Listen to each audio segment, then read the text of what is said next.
Margaret Wilcox OBE.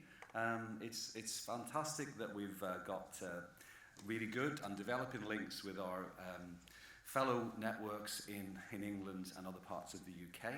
I did have the pleasure of going to the ADASS Spring Conference in Staffordshire recently, and spoke there alongside with our colleague from the Scottish directors of social care.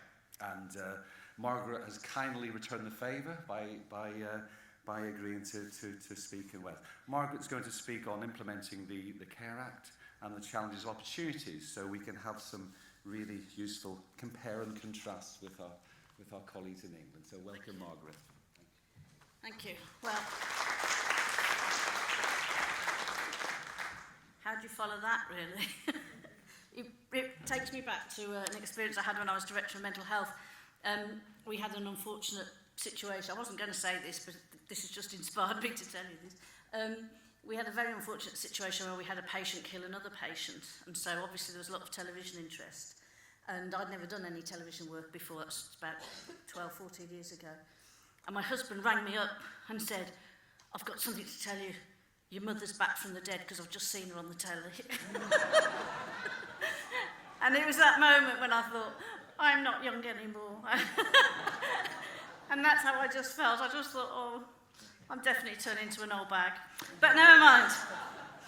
So, I think I've got the misery slot for this conference, because as much as we value and love having the Care Act, anybody will know that in England for the last probably 5 years, it's not been the greatest of times for social care. So we've got a mixture of wonderful policy and very restricted resources and lots of change.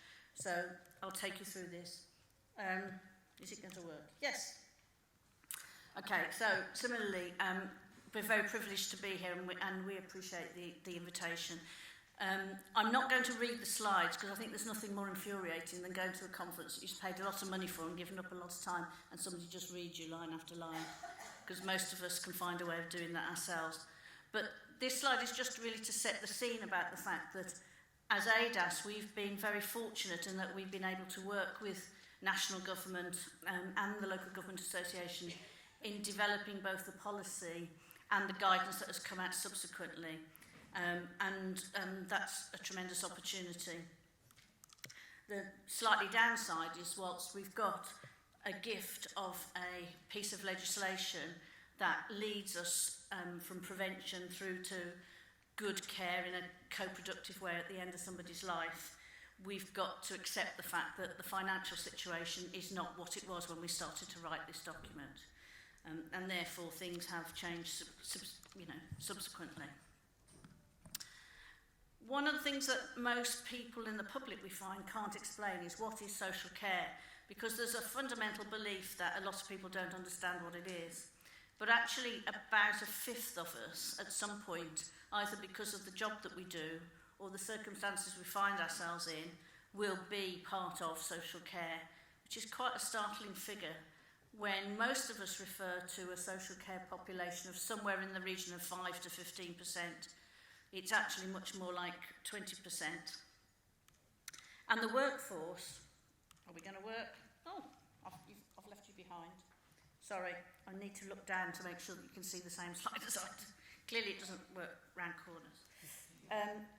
Okay, so this is quite an interesting slide because it just shows the proportion of the workforce. I think most of us think, and as an NHS employee myself, that most staff work in the NHS and a few people work for social care.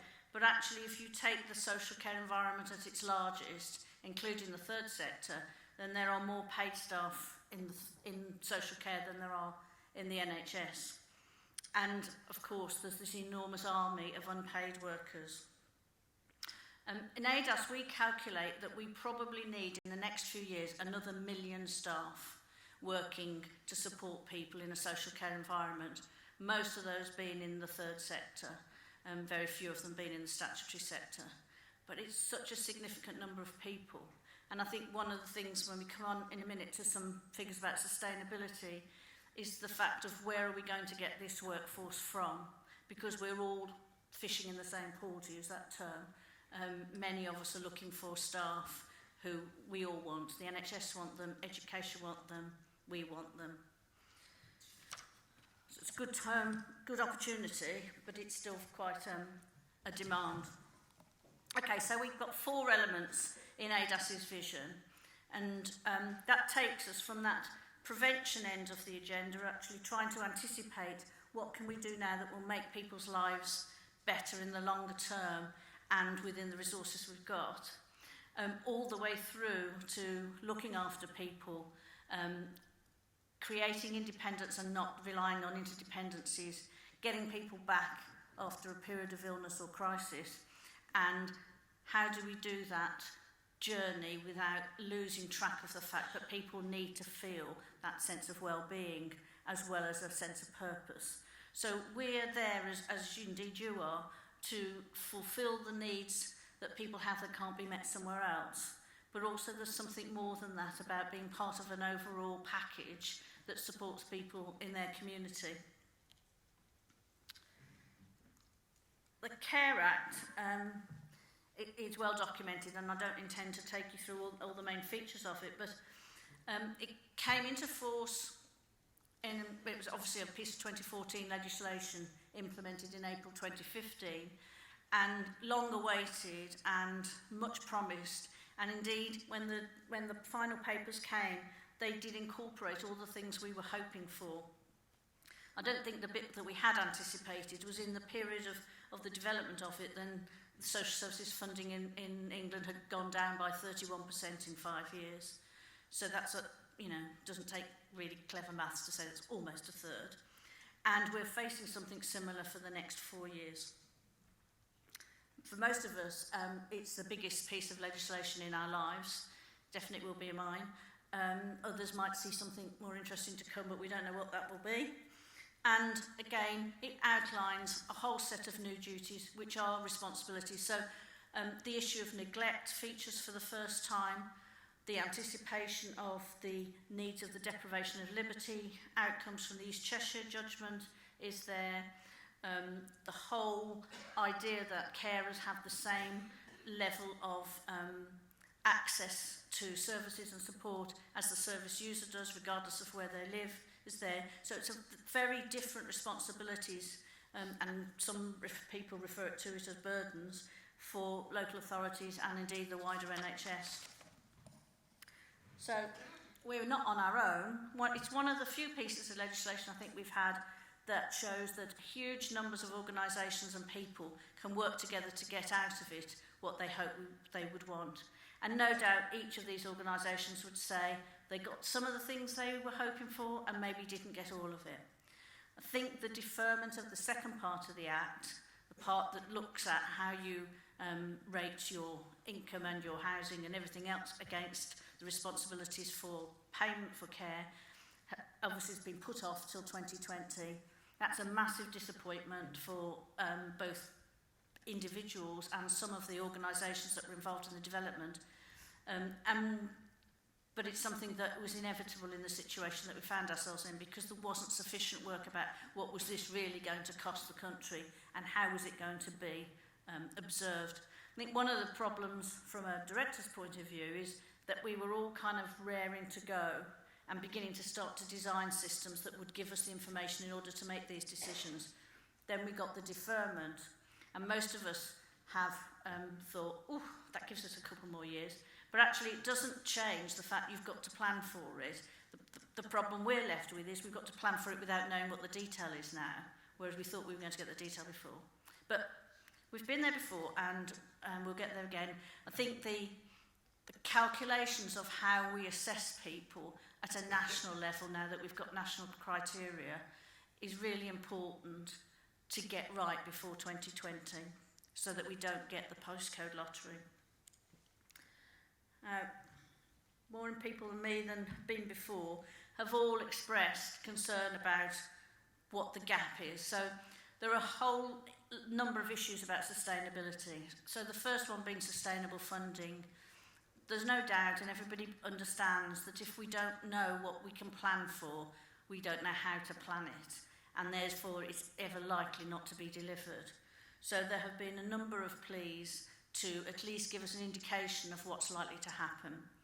We know that by 2020, that's where we think that the investment will level out. But we have to wait and see. That's certainly what the settlement said. So again, I'm not going to go through these figures with you, but they're in the pack, so you can have a look at them if you're having a sleepless night and you want to think about whether it's better working in Wales than it is in England. I only live over the border in Shropshire, so I might be round.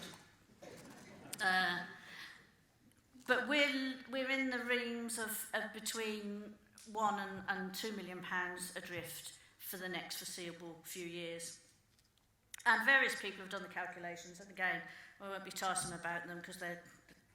But if you look at the calculations that ADASS have done, then we're saying that those are the figures. If you then go on to somebody like the King's Fund, who use what we would see as a much more sophisticated model, they're saying, oh no, you haven't allowed for everything in there. You could more or less double those figures. But the reality is that the money isn't there for us to have, so how are we going to take out the things that we can do without in order to make it last? So the Care Act money now will be part of the revenue support grant. It's taken me years to understand it. And I listened to my finance director at work, and she might as well be speaking Portuguese, because I don't really understand what she's saying. So she breaks it down into really simple solutions for me, which is quite helpful and makes me realise that my brain doesn't work the same way as hers does. But what we know is that some authorities will not get the funding for extra duties because of the way that formula works out. And that's something that people are going to have to start to plan for already. And again, I was just saying to a couple of colleagues of mine earlier this morning, those of us who have been around quite a while, we're used to a situation where if local government has funding and the NHS doesn't, or vice versa, it doesn't matter, because if you work together, you can make the whole pot work. But we're now in a period when, for the first time in my career, neither of us have got what we think we need, and therefore we need to find other ways of making it go round. And it's ADASS's belief that if we don't move money from the acute healthcare end into prevention and community services, then neither of us are going to be able to fulfil our current situation. Okay, the next area of sustainability is workforce. And this is a very simple diagram, but basically looks at the fact that we have huge needs for workforce. One of my particular pet hates is the fact that we have not kept up with the NHS in order to design posts that will bring us to a place where we can share that workforce.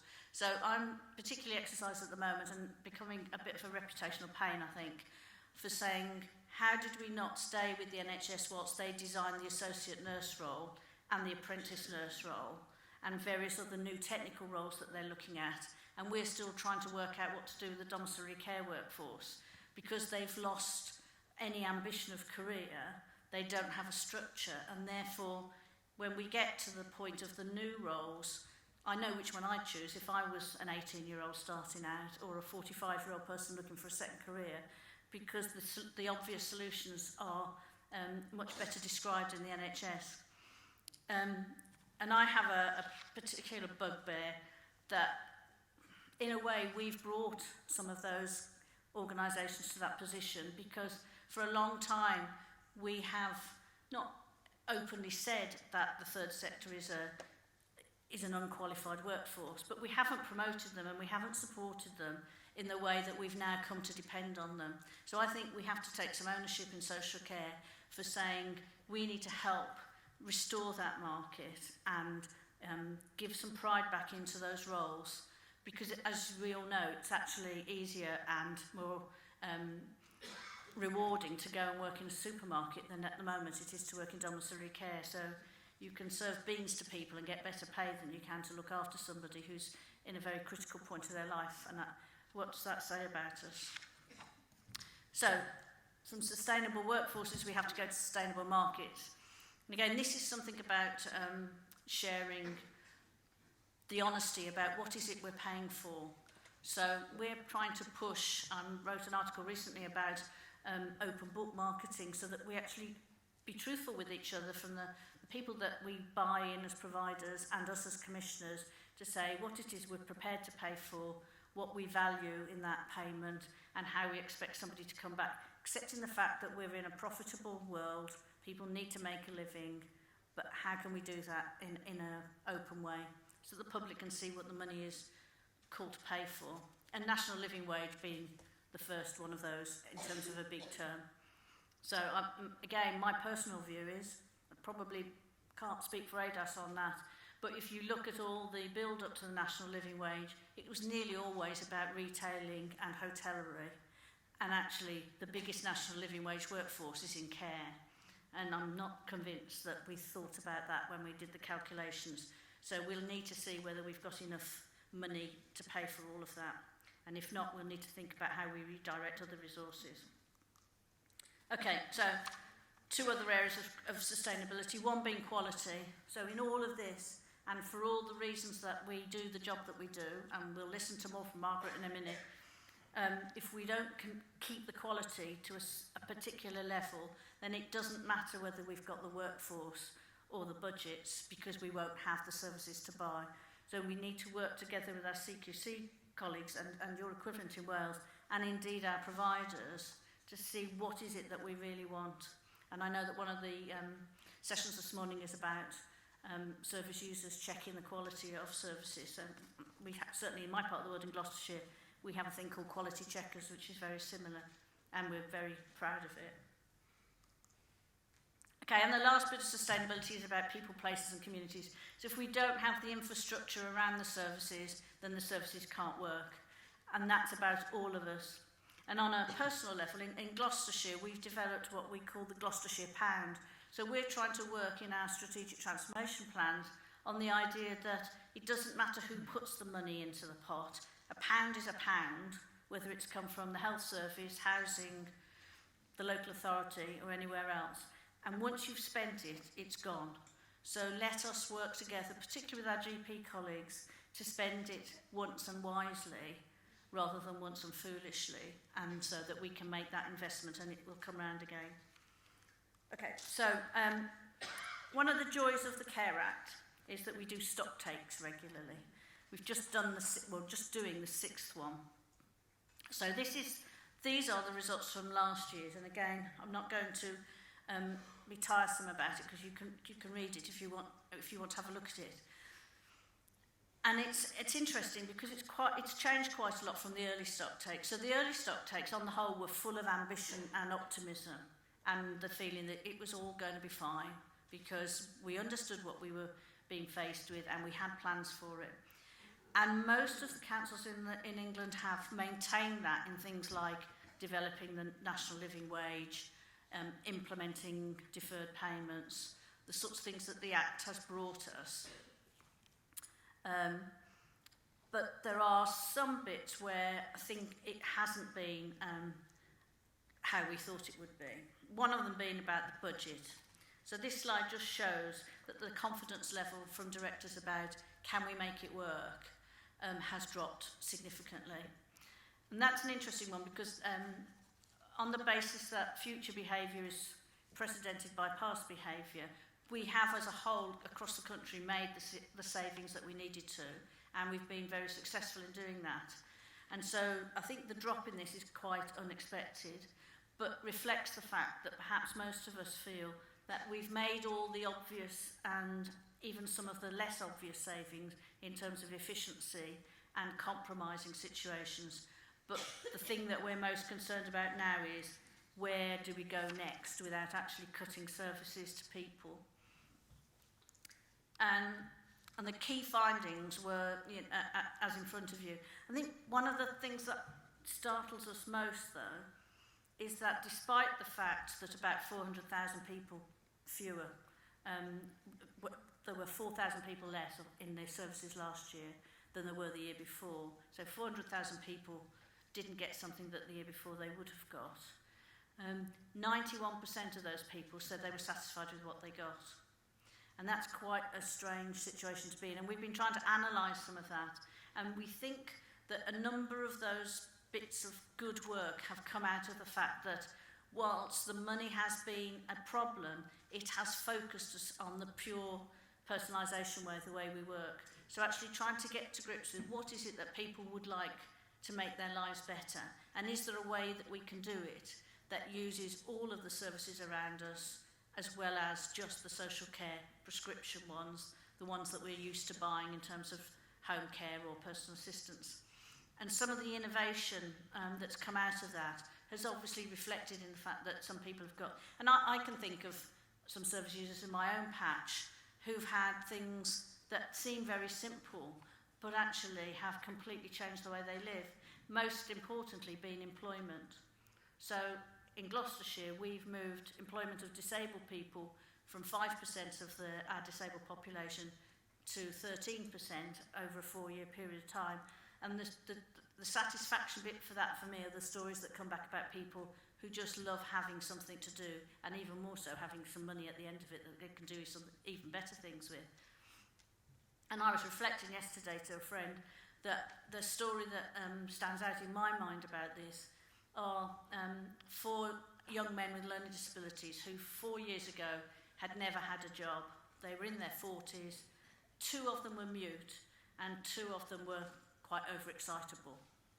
And they worked as pairs, so they were friends as pairs, and we managed to get them jobs as a foursome in the gardening department of one of the housing associations in Gloucester City.